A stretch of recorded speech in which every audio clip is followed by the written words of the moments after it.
Hoje, desculpa pelo atraso, a gente acabou atrasando uns minutinhos, mas para a gente não atrasar mais, vamos iniciar a nossa reunião. Hoje, para o Geraldinho ter uma folga, eu vou assumir a nossa conversa e nós teremos uma conversa hoje sobre o apóstolo Pedro, um espírito icônico na tradição do Evangelho, tem muito para ensinar para todos nós. Eu vou pedir para o Galo fazer a nossa prece. Não. Esse slide não é para compartilhar. Obrigado, Pedro.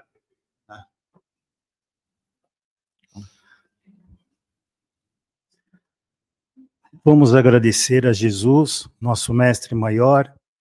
Vamos agradecer aos mentores da casa, aos espíritos de luz que estão aqui nos acompanhando. Agradecer aos nossos irmãos palestrantes que vão dividir essa palestra, os ensinamentos aqui conosco. E ao nosso querido Jesus, que possa estender as mãos em nossas cabeças e transformar os nossos corações e mente em luz. Que Chico Xavier, que tanto nos ensinou, ainda continua nos ensinando. E assim, vamos participar dessa reunião maravilhosa e agradecer a todos vocês que estão aqui, que estão transformando esse ambiente numa redoma de pura luz. Que assim seja. Maravilha.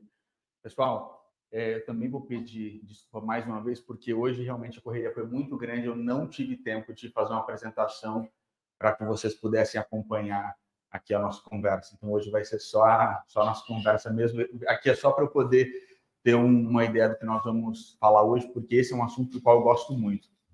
Gente, esse espírito que nós conhecemos como Pedro, a pedra da igreja, né? A gente tem aqui a Cés, com quem nós sempre conversamos sobre a Igreja Católica, um espírito que é considerado pela Igreja Católica de uma forma muito bonita, o primeiro Papa, esse espírito que viveu tantas coisas com Jesus, é um homem em cuja trajetória nós temos muito a aprender, gente. Esse é um ícone mesmo do cristianismo. E para nós começarmos essa conversa sobre Pedro, é interessante nós refletirmos brevemente sobre a dificuldade de nós estarmos encarnados aqui na Terra. A gente conversou sobre isso com a juventude aqui no centro algumas vezes, e esse é um ponto que nós gostamos muito de frisar, porque nós não podemos, principalmente nós que somos espíritas, que recebemos tanto, nós não podemos subestimar o peso da carne. Então, nós temos vários momentos na tradição cristã, e quando a gente fala tradição cristã, admitindo aqui de Gênesis, do início da Torá até o Apocalipse, o final ali do Novo Testamento, quando a gente admite a tradição cristã, que nós temos de pensamento religioso na Terra, nós recebemos muitas instruções para não subestimarmos o peso da nossa carne. É muito difícil nós estarmos encarnados aqui. Por isso que naquele momento tão triste lá no Getsemane, quando Jesus estava orando com os seus apóstolos mais íntimos, ele fala: orem comigo, vigiem, o espírito está pronto, mas a carne é fraca. A gente tem um outro momento muito interessante aí já no âmbito espírita, quando a Alcione vai descer aqui para o nosso planeta, ela estava ali, né, conversando com o Antênio, dizendo que ela tinha essa missão com o Pólux, desceria para ajudar. E quando ela tem essa conversa, o Pólux olha para ela e fala: você tem certeza que você quer descer, encarnar num planeta como a Terra? E nós estamos falando de um espírito do calibre de Alcione, um espírito puro. E o Antênio olha para ela e fala: esse lugar é um lugar tão difícil, encarnar na Terra é tão difícil que mesmo você, com tudo que você já conquistou, pode voltar de lá com novos débitos. Então, é importante nós reconhecermos que estar encarnado num planeta de provas e expiações, que para além de muito material como o nosso, é muito materialista, essa é uma tarefa difícil, gente. E Jesus vai falar com Pedro de uma forma muito bonita sobre a fragilidade do homem, do início ao fim.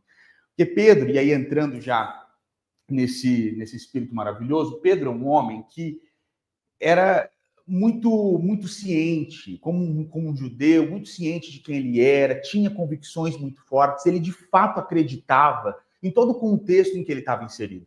Desde o judaísmo, a gente sabe que André, o irmão de Pedro, foi um discípulo de João Batista. Então, Pedro acreditava em tudo aquilo que ele estava inserido como judeu. Quando ele conhece Jesus, ele de fato ama o Cristo. Agora, esse homem era um homem da época e ele teve muita dificuldade em admitir o erro do outro.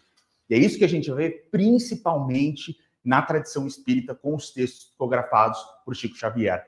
A gente percebe que não à toa Jesus trouxe lições muito específicas para esse homem, que nós vamos encontrar em Mateus, Marcos, Lucas e João. Agora, no Espiritismo, a gente tem momentos de Pedro que a gente percebe que, de fato, ele tinha muita dificuldade de admitir essa fragilidade humana, de admitir o erro do outro, de admitir a diferença do outro. Então, sempre estava pronto para uma palavra dura, para uma perspectiva austera, sempre estava pronto para corrigir, para mostrar para as pessoas onde estava o erro delas e que ele era ali um exemplo de um seguidor do Cristo que estava fazendo como deveria. Como nós vemos também, a gente não vai entrar nisso hoje porque não vai dar tempo, mas ele foi um homem que teve muita dificuldade com as mulheres, principalmente com Maria Madalena. Tinha um preconceito grande, a gente vai ver isso nas lições de Humberto de Campos, tinha um preconceito grande com Maria Madalena, sempre que ela se aproximava, ele não gostava, ele achava que pegava mal Maria Madalena estar ali no contexto dos cristãos, dos primeiros cristãos, achava que Jesus deveria estar cercado de pessoas mais corretas nesse âmbito que ele tinha da lei com a Torá. Isso é muito interessante, gente, porque esse homem que não conseguia admitir a fragilidade do outro, quando a gente assume tudo pelo que ele passou, haverá alguns momentos específicos em que ele precisaria assumir a sua própria fragilidade. Então, alguém que... E essa é a beleza do cristianismo, e essa é a beleza das lições de Jesus. Porque com Pedro, Jesus teve uma paciência de sempre estar ali explicando, introduzindo Pedro em momentos muito específicos em que Jesus estava presente para que Pedro recebesse aquilo de que ele precisava. E aí a gente vai frisar isso em alguns momentos aqui, porque ele é, de fato, a pedra da igreja. Então a gente começa fazendo um apanhado de quem era esse homem, com as dificuldades, com as maravilhas que ele tinha dentro de si, mas a gente precisa ter, e isso é bom frisar aqui no início, essa mentalidade que Jesus não falou isso para ele, lá no capítulo 16 de Mateus à toa, quando havia ali aquela discussão sobre quem seria Jesus, o Cristo pergunta quem o povo diz que eu sou, os discípulos, uns dizem que é Jeremias, outro Elias, ou um dos profetas, e aí Jesus vira para eles e fala, mas e vocês? Quem vocês dizem que eu sou? E Pedro traz a revelação maravilhosa, tu és o Cristo, o Filho de Deus. É Pedro que fala isso. E nesse momento do capítulo 16, Jesus vira para ele, é importante lembrar isso nessa conversa que a gente vai ter, pessoal. Jesus vira para ele e fala, e tu és Pedro, e sobre esta pedra eu construirei a minha igreja. Então, esse homem é, de fato, nas palavras do Cristo, a pedra da igreja. Sem ele, gente, nós certamente não estaríamos aqui. É um homem muito importante, mais uma vez, em cuja trajetória nós temos muito a aprender. Agora, quando a gente pensa nas lições que Pedro recebeu de Jesus, e principalmente com o Espiritismo, nos lugares em que Jesus inseriu Pedro, Jesus, uma inteligência absolutamente superior à nossa, eu separei aqui alguns momentos que a gente tem, graças a Deus como espírita, pela psicografia do Chico, que explicam bem como Jesus queria ensinar Pedro, e esses ensinamentos são ensinamentos nos quais nós precisamos prestar atenção, porque são ensinamentos que vão justificar Pedro ser esta pedra. Então, eu trouxe aqui um primeiro caso muito interessante, que, aliás, eu tenho um ponto importante para conversar com vocês, antes de até entrar nesse primeiro ensinamento. Isso é muito importante, porque no Evangelho de Lucas, a gente tem informação de que Jesus passou a noite orando antes de escolher os 12 apóstolos. Então, eles já estavam seguindo Jesus. Isso é importante, gente. Eu ia me esquecer disso, mas isso é importante. Os discípulos já estavam ali seguindo Jesus, e numa determinada noite, Jesus passa essa noite orando, e aí, quando amanhece, esses são relatos de Lucas, quando amanhece, ele escolhe os 12. E o primeiro que ele escolhe é Pedro. Isso é importante para a gente ter noção da importância dos 12. E eu não vou poder entrar nisso hoje, porque não vai dar tempo, mas dos 12 a gente também precisa ter noção da importância mais íntima de 3. Pedro, João e Tiago, os 2 filhos de Zebedeu. Então a gente tem essa importância dos 12 agora, nos momentos mais difíceis, nos momentos mais íntimos, e a gente tem isso na tradição dos 4 evangelhos, em Mateus, Marcos, Lucas e João, nos momentos mais íntimos, Jesus separa 3 e ele sempre chamava os mesmos. Pedro e os 2 filhos de Zebedeu, Tiago e João. Essa é uma informação importante para a gente poder seguir.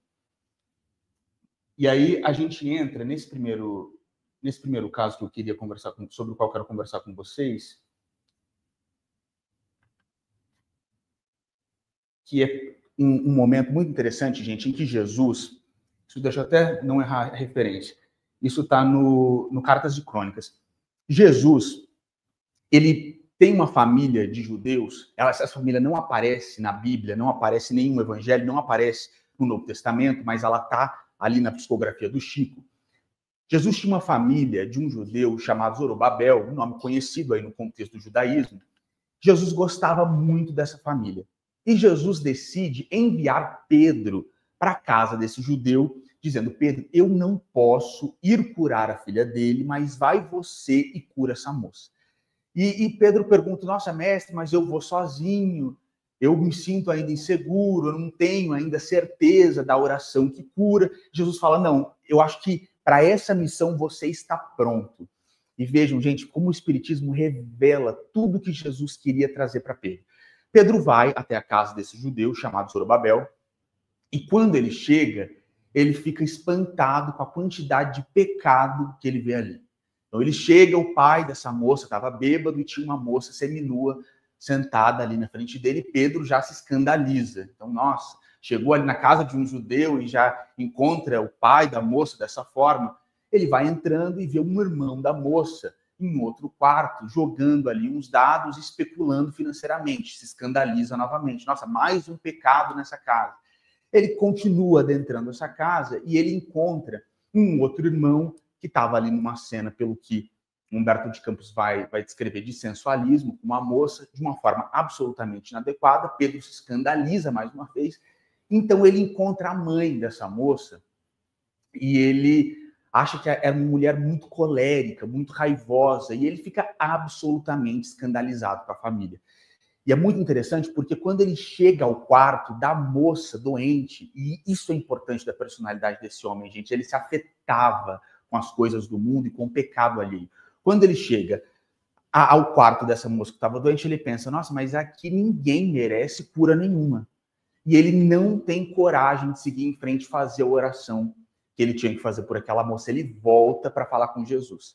E Jesus traz uma lição muito importante para ele, porque Jesus já sabia, obviamente, qual seria o procedimento de Pedro na casa desse judeu. Quando ele volta, ele começa: Jesus, mas o pai dela estava assim, os irmãos estavam assim, a mãe estava assada, vai descrevendo ali.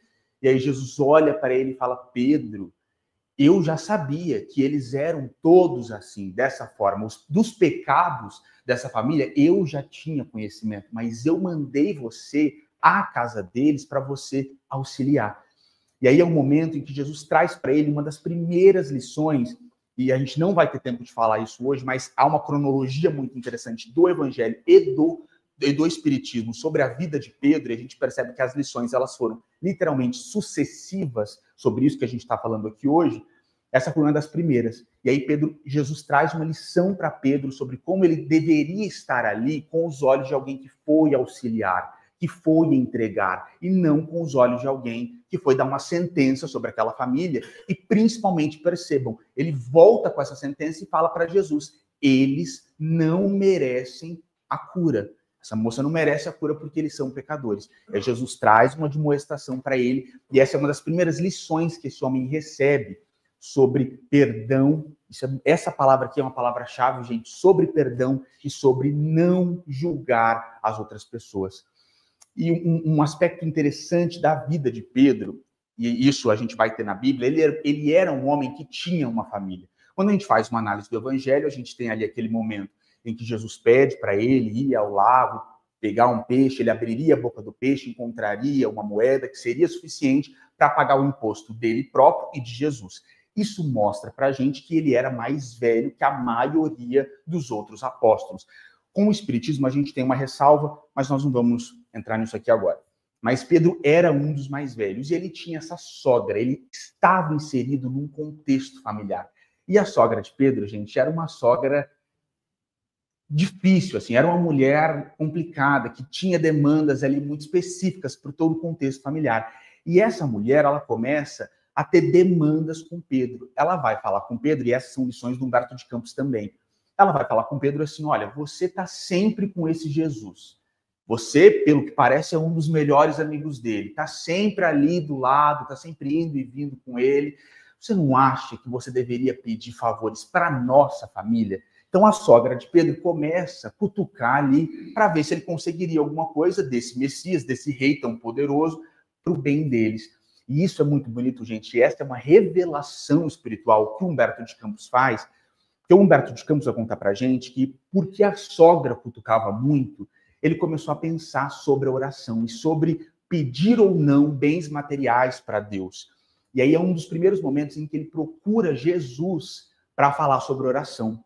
Então ele procura ali o Messias, pergunta, mestre, eu gostaria de saber mais sobre oração, se eu poderia pedir bens materiais ou não. Jesus já sabia o que estava acontecendo, já sabia que a sogra estava ali cutucando para ele trazer algum benefício para a própria família. Então Jesus pede para ele aguardar, continuar orando, que ele receberia tudo aquilo de que ele precisava da espiritualidade superior. Jesus vai falar aí dos céus. Nós espíritas temos esse ato, da espiritualidade superior. Então, de uma forma muito interessante, esse homem continua orando, e aí, gente, por isso que essa é uma revelação, num determinado momento, eles estão reunidos, e aí um apóstolo, porque Pedro pediu ajuda em oração, Jesus influencia essa conversa, vamos falar sobre oração. E eles começam a conversar sobre oração, e é quando André pede, Jesus, ensina-nos a orar. E aí, olhando para Pedro, Jesus traz a oração do Pai Nosso. E essa oração é muito importante, gente, porque ela fala sobre o perdão, todos vocês conhecem essa oração. Agora, nos relatos do capítulo 6 do Evangelho de Mateus, logo após terminar a oração do Pai Nosso, o que Jesus faz? E isso explica para a gente por que o Espiritismo está certo em dizer que essa oração era para Pedro. Quando Jesus termina a oração do Pai Nosso, ele reforça, está no capítulo 6 de Mateus, a lição do perdão. Então percebam, esse homem sempre recebendo de Jesus lições sobre o perdão. Na cronologia espírita, e aí a gente vai fazendo com o Evangelho da Bíblia e com o Espiritismo, na cronologia espírita, uma outra lição que esse homem recebeu, eles estavam saindo da casa de um judeu, e essa é uma frase muito importante, da qual tenho certeza que todos vocês vão se lembrar quando eu a disser. Eles estavam saindo da casa de um judeu e Jesus se depara com 4 publicanos. Como todos nós sabemos, desde ali do início do Evangelho segundo o Espiritismo, com a explicação de Kardec, com as explicações históricas, os judeus tinham muito problema com os publicanos. Eles odiavam os publicanos. Então, eles estão saindo da casa de um judeu, de um contexto ali de oração, e eles encontram esses 4 publicanos que chamam Jesus. Jesus estava com quem? Com Pedro. Chamam Jesus e Pedro para entrarem na casa com eles, terem uma conversa. Eram 4 homens bem velhos, segundo Humberto de Campos, 4 publicanos muito bem vestidos, trajados ali de muito ouro, muito bem vestidos. E Pedro já se incomoda. Né? A gente vai entrar na casa com 4 publicanos, o que ele está pensando? Pedro se incomoda e começa a questionar Jesus ali em pensamento. E aí a beleza do ensinamento do Cristo. Porque Jesus senta ali com eles à mesa, com os 4 publicanos, senta com Pedro e fala, eu vou ter que me retirar e eu vou deixar aqui para Pedro trazer para vocês as lições maravilhosas da verdade. Então, uma lição muito bonita, gente. Vocês vão ver o final dessa frase. E aí, Jesus se retira e deixa Pedro ali com os 4 publicanos.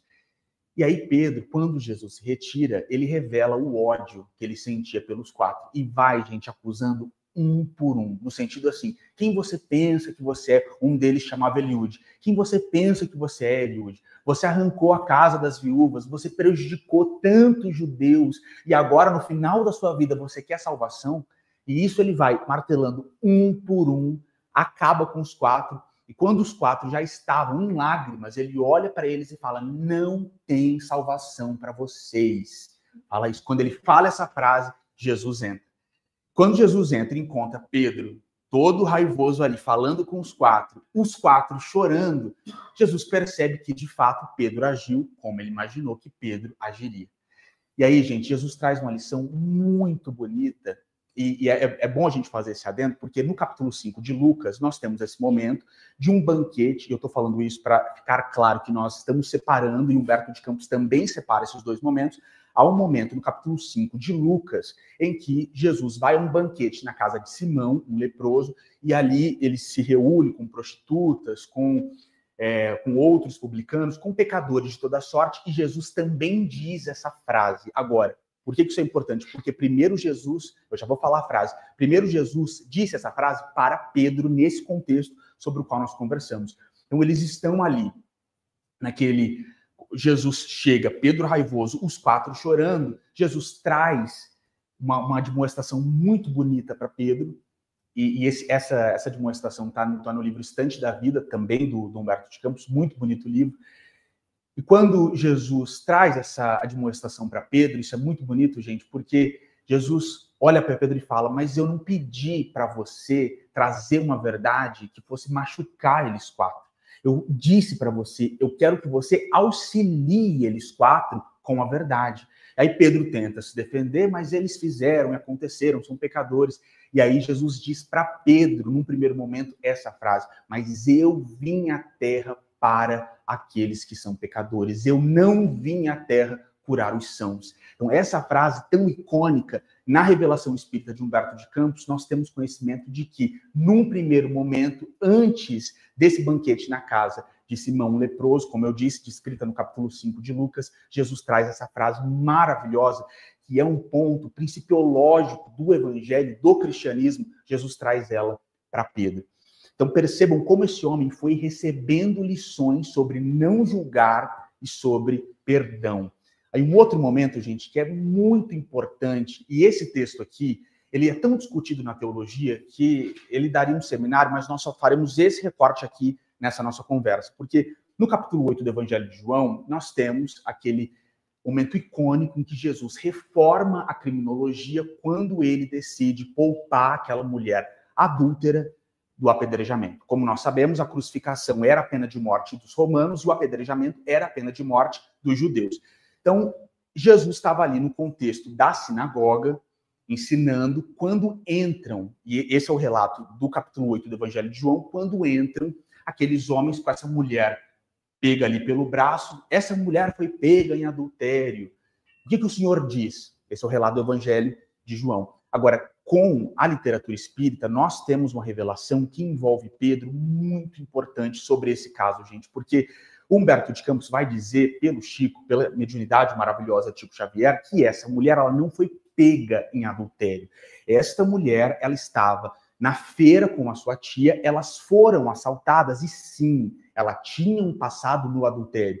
Como aqueles assaltantes sabiam aquilo pelo que ela havia passado, esses assaltantes olham para ela, olham para ti, começam a gritar, adúltera, adúltera, adúltera. E é nesse contexto que essa mulher, ela é levada ali dentro da sinagoga para que Jesus trouxesse um veredito para ela. E Humberto de Campos vai contar para a gente, isso é muito interessante, pessoal, que quando Jesus sai com aquela mulher para fora ali da sinagoga, quem estava ao lado dele era Pedro, e muito irritado, porque Pedro estava pensando, mais uma vez ele está se envolvendo com uma mulher adúltera, que é conhecida aqui publicamente como adúltera, e isso vai pegar mal para todos nós. Ele não deveria agir assim. E Pedro começa a ficar muito irritado, até que, segundo Humberto de Campos, chega a explicação de que elas haviam sido assaltadas e tudo que tinha acontecido com elas. E então Pedro, quando ouve que elas tinham sido assaltadas, ele fica irritado com os assaltantes. Então nós vamos até eles, nós vamos acabar com a raça deles, a gente vai até esses assaltantes e vamos resolver essa história. E percebam, gente, como é sublime o ensinamento de Jesus. Porque Jesus não fala nada, deixa Pedro falar. Ele vai falando, a gente vai até a casa deles e quando nós colocarmos as mãos neles, eles vão pagar tudo que eles fizeram com essas duas, eles vão caminhando e quando ele chega a uma casa, Pedro percebe que é a casa da sogra dele. E aí, gente, é um ensinamento muito importante, porque Jesus a todo momento estava dizendo para esse homem, você vê o cisco no olho do outro, mas a trave que está no seu, na sua família, isso você não consegue enxergar. E perceba, quando é com você, com aqueles que você ama, o seu parâmetro é completamente diferente. Você muda da água para o vinho. Quando ele percebe que é a casa da sogra e que o irmão adotivo é quem estava, de fato, promovendo aquele assalto, ele fica absolutamente cabisbaixo e não consegue seguir com aquela raiva toda que ele estava sentindo, e aí pede calma. E Jesus traz para ele essa lição. Perceba como, quando é com você, com aqueles que você ama, você consegue perceber a fragilidade do ser humano encarnado na Terra. Então, esse homem foi recebendo lições e lições e lições sobre perdão. Aí, tem uma das mais importantes, sobre a qual nós conversamos na casa de Chico no domingo agora. No capítulo 18 de Mateus, a gente tem aquela frase maravilhosa que Pedro faz, perguntando para Jesus: quanto eu devo perdoar o meu inimigo?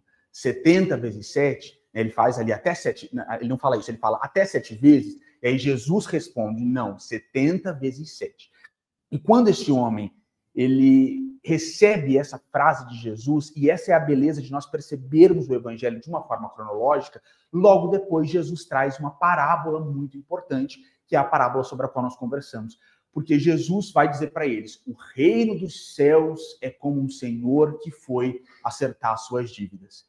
E aí Jesus começa dizendo que havia esse senhor, essa é uma parábola um pouco longa, mas vamos resumir. Havia esse senhor que tinha um servo que devia para ele 20.000 sacos de ouro e que não tinha como pagar, então seria lançado na cadeia com a sua esposa e com os seus filhos. Esse servo ajoelha ali na frente desse senhor, pede perdão e é perdoado. Agora, quando ele sai, ele encontra um servo dele que devia para ele 100 moedas de prata, e esse que devia para ele 100 moedas de prata, ele que acabava de ser perdoado de 20.000 sacos de ouro, não conseguia perdoar 100 moedas de prata. E aí Jesus fala, para esse que não conseguiu perdoar, os outros assistiram o que ele fez, denunciaram ele para o Senhor de todos eles, e ele foi lançado num lugar em que haveria choro e ranger de dentes. Foi para a prisão ele, a esposa e todo mundo. Então Jesus traz essa lição logo após a pergunta de Pedro, para que Pedro compreendesse como ele precisava aprender a perdoar. E esse é um homem, gente, que tem momentos tão impressionantes com Jesus. Pedro viveu tantas coisas com Jesus na tradição do cristianismo, porque ele era, de fato, um homem muito corajoso. Ele tinha vontade, ele amava, sim, o Messias. Agora, ele, e a gente vai ter esse momento falado pelo próprio Cristo, ele ainda não tinha, apesar de tudo que ele viveu com Jesus, se convertido. Então, é um homem, quando a gente olha lá o capítulo 14 de Mateus, todo aquele contexto da distribuição, a primeira multiplicação de pães, Jesus multiplica, ele vê aquele milagre portentoso. Na cronologia do evangelho, ele sai dali, entra num barco, Jesus não entra com eles, acontece aquela tempestade no mar, o mar fica revolto, eles ficam com medo, Jesus aparece ali, eles acham que é um fantasma, e Pedro pede, ele tinha coragem, ele pede: Senhor, eu posso ir até ti? Jesus permite, e esse homem anda sobre as águas com Jesus.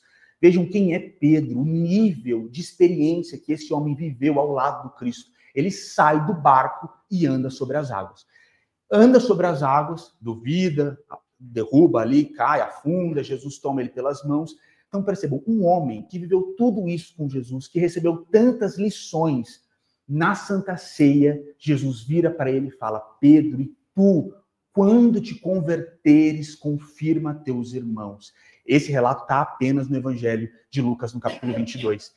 Quando te converteres, confirma teu irmão. Esse homem que viveu tudo isso com Jesus ainda não tinha se convertido. Nas palavras do próprio Cristo. Vejam como é complicado quando a gente admite a figura de Pedro, o nosso processo de conversão. E aí a gente vai entender o que Kardec traz para a gente no Livro dos Médiuns. Kardec vai discorrer sobre isso também no quarto livro da codificação, O Céu e o Inferno, que Kardec vai dizer para a gente: o fenômeno não convence. Então, a pessoa que vê muita coisa, ela pode ver o maior milagre ali de materialização, ela pode andar sobre a água. Kardec vai dizer: o fenômeno não convence. Aí a importância do estudo e da caridade para que nós, de fato, sejamos capazes de promover a nossa conversão. Esse é um homem impressionante que fez muita coisa, que tinha uma coragem, que amou muito, que foi a pedra, que é a pedra aí da igreja, né? O primeiro papa, segundo os católicos, e esse homem ainda não tinha se convertido à altura da Santa Ceia. E aí a gente precisa dar uma corridinha aqui, mas entrando nesse contexto da Santa Ceia, acontecem muitas coisas com Pedro nesse dia, porque ele tem essa revelação do próprio Cristo, de que ele ainda não tinha sido convertido, e aí a gente precisa, literalmente, como um quebra-cabeça, montar os 4 evangelhos para entender tudo o que aconteceu, porque em Lucas nós temos muitas informações, em Mateus também muitas informações originais, e no Evangelho de João muitas informações.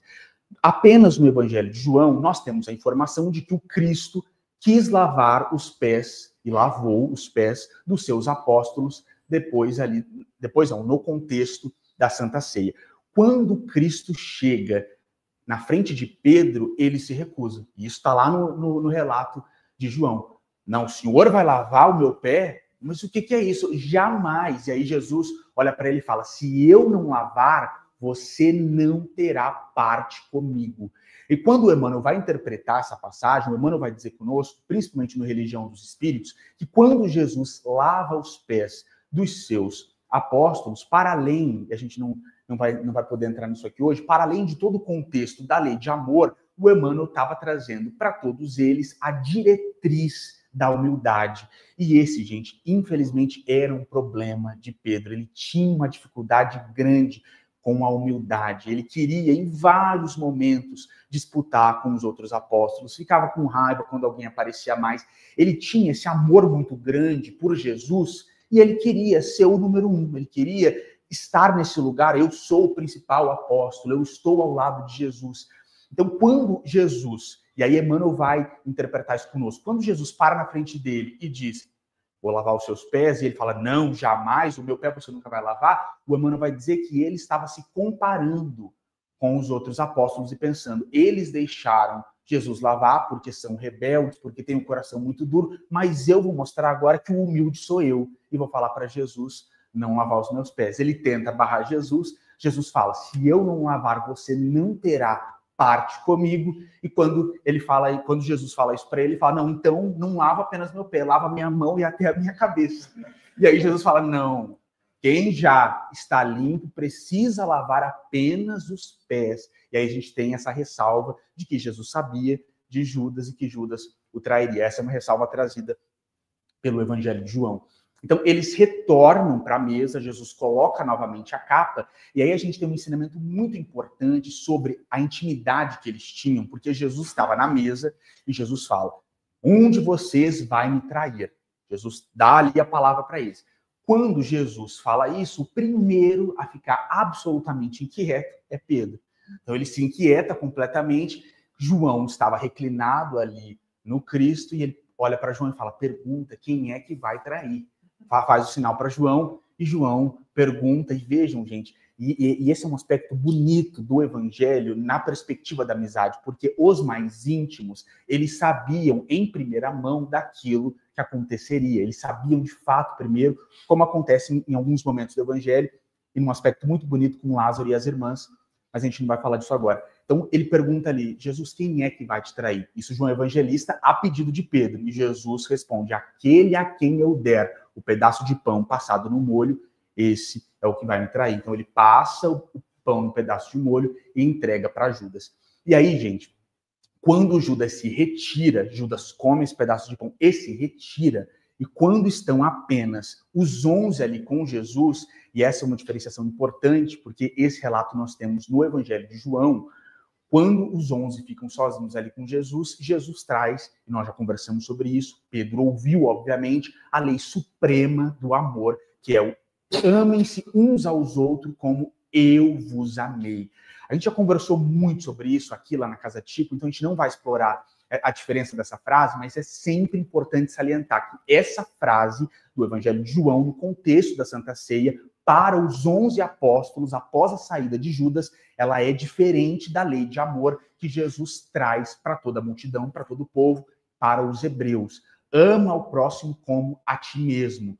Para o povão, ainda com essa admissão do orgulho, do ego, ama como você se ama, defenda como você defende a sua própria dignidade. Para os 11 apóstolos, é por isso que Chico Xavier, lindamente, naquela entrevista a Hebe, ele vai dizer: o amor de Jesus e a lei, ela supera para os apóstolos, amem-se, ama o teu próximo como a ti mesmo. Supera, porque para os 11, Jesus dá uma ordem diferente. Amem como eu vos amei. É um outro contexto de amor. É um contexto de um amor que se espelha no Cristo. E aí Jesus diz para eles: porque se vocês se amarem como eu vos amei, todos saberão que vocês são os meus discípulos. Essa é a ordem que eles recebem. Então eles saem dali e vão para o Monte das Oliveiras. Aí no Evangelho de Lucas nós temos a informação de que eles cantaram alguns hinos, e aí a gente tem estudos muito bonitos sobre esse momento em que eles cantaram hinos, sobre ectoplasma, enfim, o Espiritismo estuda sobre isso, e a gente sabe que eles cantaram ali os salmos, cantaram alguns hinos, os 11 com Jesus, e foram para o Monte das Oliveiras.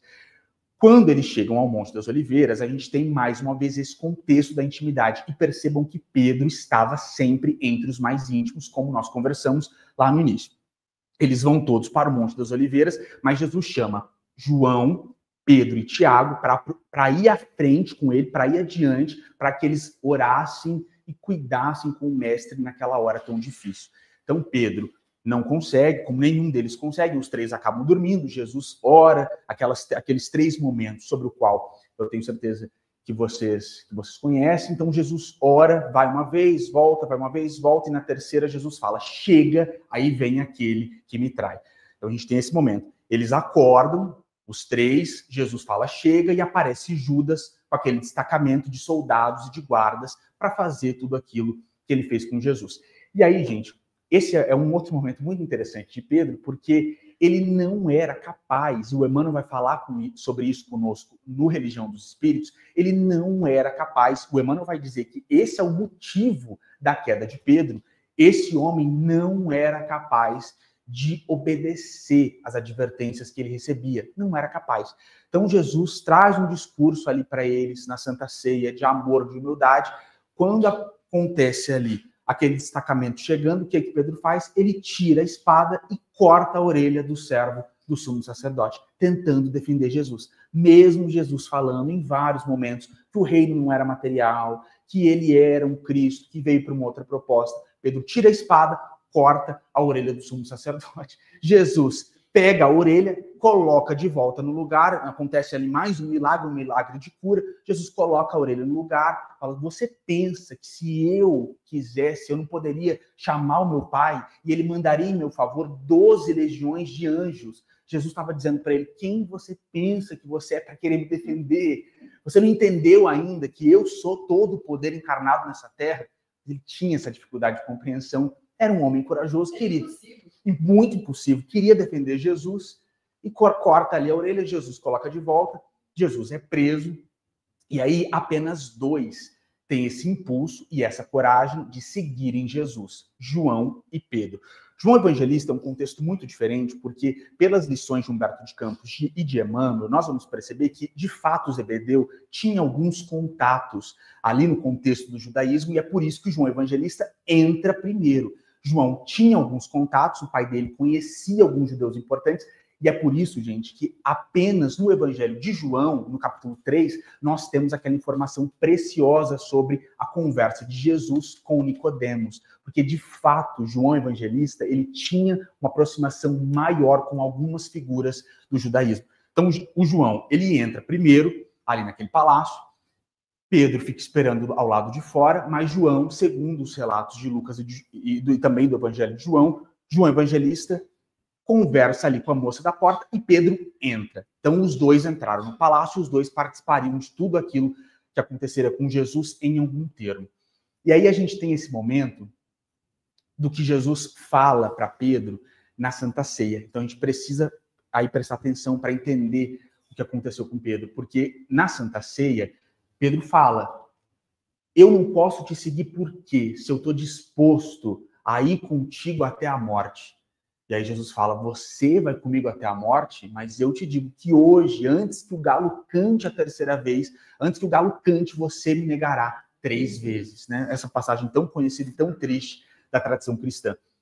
Esse homem segue ali com Jesus, entra naquele palácio, e aí, e essa é a beleza da revelação espírita, porque o Emmanuel e o Humberto de Campos vão dizer para a gente que quando ele entra no palácio, ele começa a ouvir sobre Jesus. Então ele começa a ouvir, esse Jesus é um criminoso, esse homem de Messias não tem nada, ele é, na verdade, um ladrão. Ele começa a ouvir um burburinho muito grande no contexto farisaico sobre o Cristo, e ele não estava inserido nesse contexto. Então é uma quebra de expectativa para ele muito grande, quando ele entra ali e começa a ouvir o que aquelas pessoas estavam falando de Jesus. E o Humberto de Campos vai dizer para a gente que quando ele entra, estava todo corajoso, cortou a orelha do homem, quando ele entra e começa a ouvir aquele burburinho sobre Jesus tão deletério, tanta maledicência, tanta injúria, tanta difamação, tanta calúnia, quando ele começa a ouvir, Humberto de Campos conta, a fé dele vai lá embaixo e ele esmorece. Então, antes de negar a primeira, a segunda, a terceira vez, por ouvir o que estavam dizendo sobre Jesus, ele já pensa, nossa, mas é isso então que está acontecendo, que estão pensando sobre o Cristo tão adorado? E aí esse aspecto da fragilidade de Pedro, da fragilidade humana, começa a ser ressaltado de uma forma que ele nunca havia imaginado. Porque quando ele entende que aquelas pessoas pensavam isso de Jesus, ele começa a pensar na família dele. E aí ele pensa, nossa, mas eu tenho uma família para proteger, eu tenho uma esposa, eu tenho uma sogra, eu tenho pessoas no mundo que eu quero que vivam bem, que estejam bem. Que ambiente é esse em que eu estou inserido para que essas pessoas sejam felizes e fiquem bem? E aí é quando acontece, numa roda ali, a primeira moça pergunta para ele, mas você não é discípulo desse Jesus? E aí ele nega pela primeira vez, não, eu não sou, eu não conheço, eu não sei do que vocês estão falando. E Humberto de Campos vai contar que quando ele nega pela primeira vez, ele começa a encontrar subterfúgios mentais para justificar essa negação, pensando na família, que ele tinha que proteger a família, que ele não podia morrer assim, imediatamente entrando ali naquele palácio. Ele vai para uma segunda roda, em volta de uma fogueira, e aí perguntam para ele novamente. E aí os evangelhos vão diferenciar essa questão do gênero de quem perguntou. Alguns falam que é uma moça, outros evangelhos falam que é um rapaz. Humberto de Campos vai dizer que era sim um rapaz. E Humberto de Campos pergunta, Humberto de Campos conta pra gente que esse rapaz pergunta, você não estava com ele porque o seu sotaque te denuncia, e isso nós temos na tradição dos evangelhos da Bíblia. E ele nega pela segunda vez, e quando ele nega pela segunda vez, Humberto de Campos vai dizer que ele fica mais abalado, e aí ele começa a pensar se aquela postura de negar estava certa ou não. E é muito triste, gente, porque na terceira negação, e aí isso, a gente tem isso no Evangelho de João, e Humberto de Campos de fato confirma com o ensino dos Espíritos, porque ele é de fato perguntado por uma pessoa que viu ele cortando a orelha do servo do sumo sacerdote. Então a terceira pergunta vem nesse aspecto, mas eu vi você cortando a orelha do servo do sumo sacerdote, você é sim um deles. E aí ele começa, como dizem os evangelhos, a praguejar e falar, não, amaldiçoar, não, eu não conheço esse homem, eu não sei do que vocês estão falando. O galo canta, e quando esse galo canta, esse homem olha para Jesus e ele troca um olhar com Jesus, que pela primeira vez, gente, esse homem percebe que ele também estava inserido nesse contexto de fragilidade em que todos nós que estamos encarnados aqui na Terra estamos inseridos. Quando ele olha para Jesus, ele percebe o que ele fez, percebe que ele negou o Cristo que ele tanto amava e ele se retira do palácio para chorar. Então ele se retira do palácio, e aí isso não está na Bíblia, está nas lições espíritas, ele vai para o muro do palácio e fica chorando. E aí Humberto de Campos vai contar para a gente, isso é muito interessante, que chorando ali, numa confusão mental que quase o leva ao desmaio, ele fica absolutamente perturbado por ter negado Cristo, no meio daquele choro, e essa é a beleza de Jesus e do amor de Jesus por todos nós, porque no meio daquele choro, esse homem vê Jesus aparecendo para ele, eu acho isso muito lindo, e falando para ele, Pedro, o homem na terra é mais frágil do que perverso. para esse homem entender de uma vez por todas que todos nós que estamos encarnados aqui na Terra somos muito frágeis pela simples condição de estarmos encarnados aqui na Terra. Então, aquele que a gente mais ama, o Cristo tão adorado, diante das fragilidades do mundo, a gente acaba negando. E aí, Humberto de Campos diz que ele consegue acerenar um pouco mais o coração, e quando a gente chega a esse momento, a gente entende, compreende por que esse homem recebeu tantas lições sobre perdão. Porque, gente, é o que o Francisco de Assis diz pra gente, é dando que se recebe, é perdoando que se é perdoado. Quem não exercita o perdão, perdoando as faltas alheias, quando chega a hora de se conceder o auto-perdão, não consegue. Se a gente não perdoar a falta do outro, quando chegar a nossa vez de precisar de perdão, de cometer uma falta, para seguir em frente, para reconquistar o equilíbrio da nossa consciência, se a gente não perdoou, a gente não vai conseguir esse equilíbrio de consciência. E sempre que a gente fala de Pedro, a gente lembra de um outro exemplo tão triste do evangelho de alguém, que, segundo as lições de Humberto de Campos e de Emmanuel, também negava muito, Judas, mas não perdoou. Como não perdoou, qual é o fim de Judas? Ele não consegue se perdoar. Não consegue. A única forma que ele encontra, porque amava sim o Cristo, é tirando a própria vida. Agora, Pedro, percebam como a lição do evangelho ela é amarrada. Pedro, que é a pedra da igreja e que precisaria desempenhar um papel gigantesco, para ele, Jesus havia dado muitas lições de perdão, para que ele exercitasse o perdão, mesmo com todo o custo que ele teve, porque Jesus sabia que chegaria esse momento em que ele negaria o Cristo 3 vezes. Se ele não tivesse perdoado, esse seria o fim da pedra da igreja, desse homem que é tão importante para todos nós. Então, é por isso que esse homem recebe lições tão específicas sobre perdão na tradição do cristianismo. Quando o Emmanuel elabora tudo isso conosco e fala sobre Pedro e sobre Judas, eis a grande diferença entre eles dois. Os dois julgaram muito, os dois tinham padrões muito altos, padrões altos sobre conduta cristã, conduta judaica, mas Pedro perdoou e Judas não. Pedro foi obrigado a exercitar esse perdão ao longo da sua vida. E aí, quando esse homem percebe ali o Cristo aparecendo para ele e lembrando essa lição que o homem na terra ele é mais frágil do que perverso, ele consegue se reerguer e seguir em frente. E aí, gente, aí para entrar nessa parte, tem que ver aqui o nosso tempo. A gente já está no fim do tempo aqui. Mas aí, quando a gente tem toda a lição linda do cristianismo nos evangelhos, com o livro de Atos, e aí em toda a psicografia de Chico Xavier, vou falar disso aqui brevemente, esse homem que não havia se convertido, Pedro, a pedra da igreja, ele vai se converter no trabalho cristão. E aí a gente tem essa psicografia maravilhosa, portentosa, um romance épico de Emmanuel, que é o Paulo Estevão. E no livro Paulo Estevão, nós vamos ver muitos momentos em que Pedro é confrontado. Todas as coisas sobre as quais o Chico falou desse livro, o Paulo Estevão, e as falas de Chico Xavier sobre Pedro, elas se justificam porque, de fato, esse homem que tinha passado por tudo que ele passou, quando a gente tem ele no contexto do cristianismo primitivo, pregando para mais de 5 mil homens, erguendo ali aquela igreja, ele fica, gente, numa das posições mais difíceis no exercício daquilo que ele não tinha, a humildade.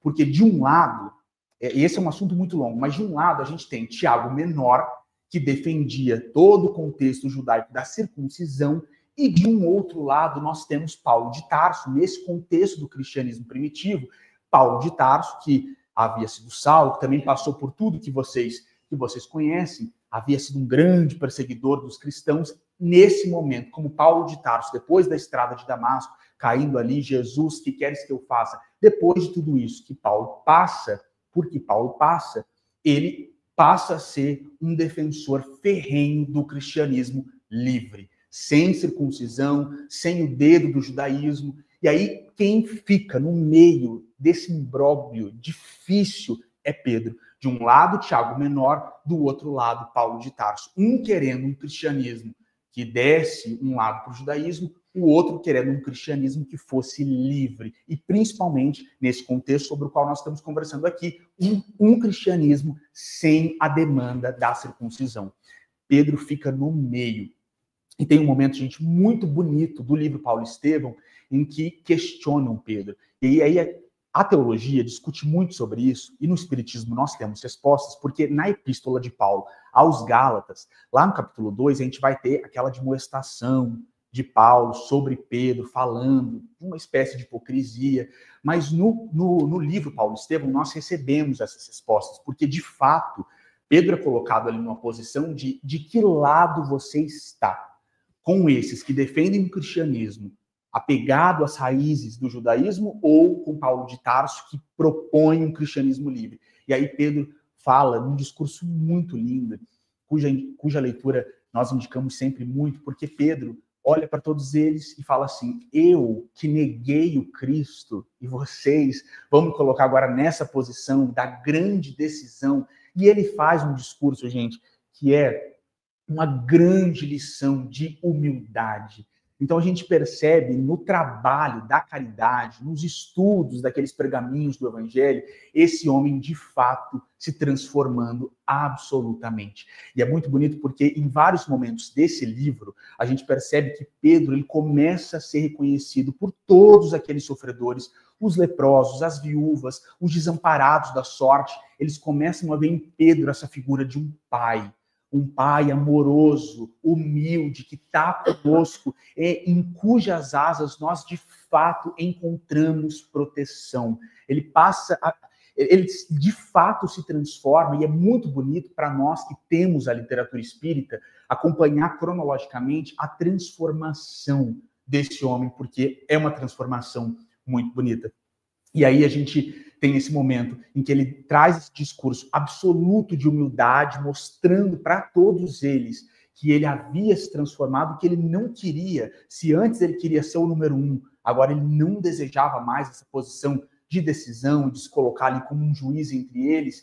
E é muito bonito porque nessa caminhada de humildade, de resignação, de resiliência, com todas as dificuldades, ele manteve uma coisa que era, e com certeza vocês já leram, já ouviram sobre isso, era essa vontade de não morrer crucificado da mesma forma que Jesus havia sido crucificado. Essa vontade ele tinha lá no início, ele não se achava digno de morrer crucificado como Cristo, e pede aí a crucificação, exatamente, de cabeça para baixo, a inversão, para provar para todo mundo que ele não se sentia digno nem de ser crucificado, essa era a pena de morte dos romanos, da mesma forma que Jesus havia sido crucificado.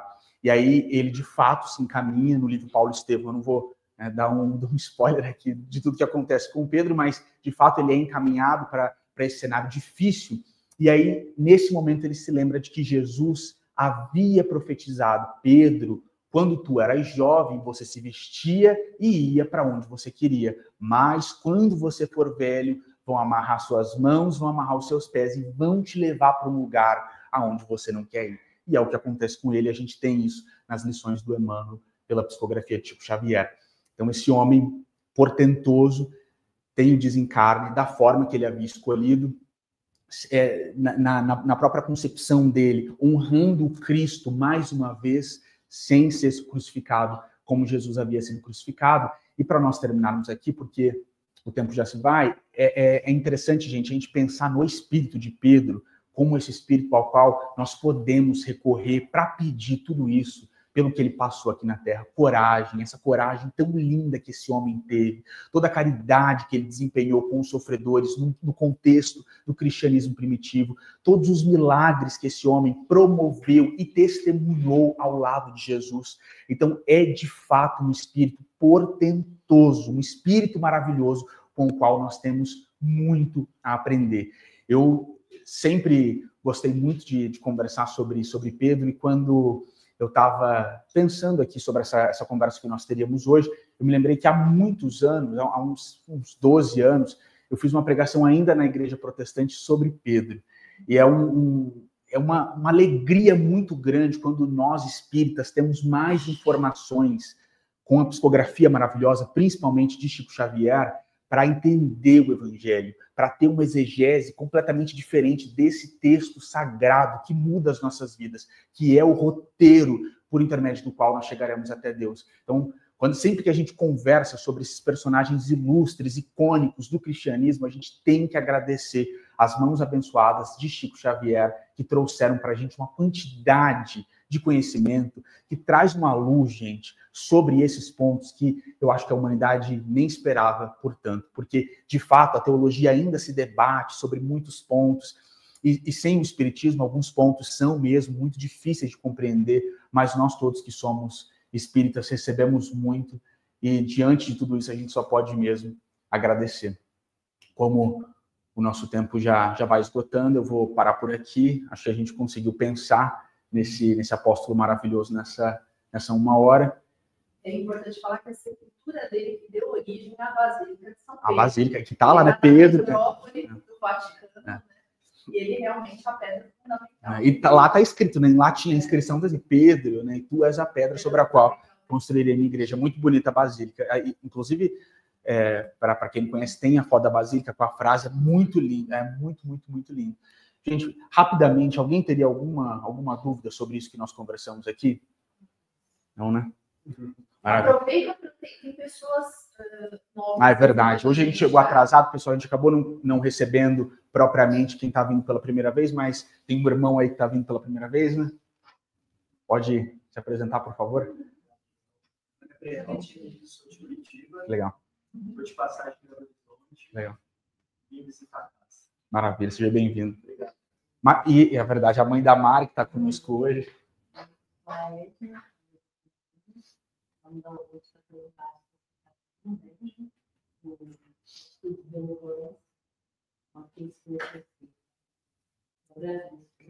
Seja bem-vindo.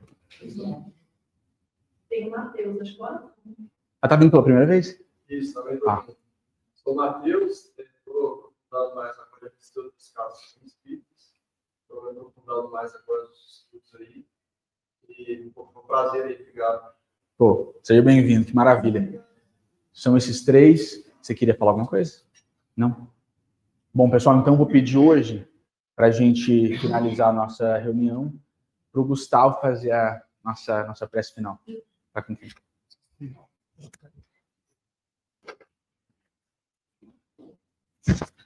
Nosso Deus, nosso Senhor Jesus, Nossa Senhora Santíssima, benfeitores, agradecemos profundamente pela oportunidade de estarmos aqui hoje, aprendendo sobre essa figura maravilhosa do cristianismo, que foi Pedro,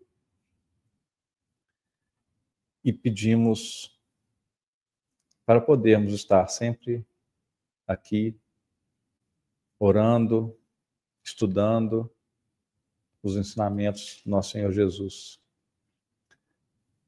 Peço também para todos aqueles que estão nas ruas, em hospitais, em presídios, passando necessidades, enfermos, que o amor de Jesus, que a fé e a esperança possa entrar em seus corações e dar-lhes a esperança de dias melhores e a certeza da vida eterna.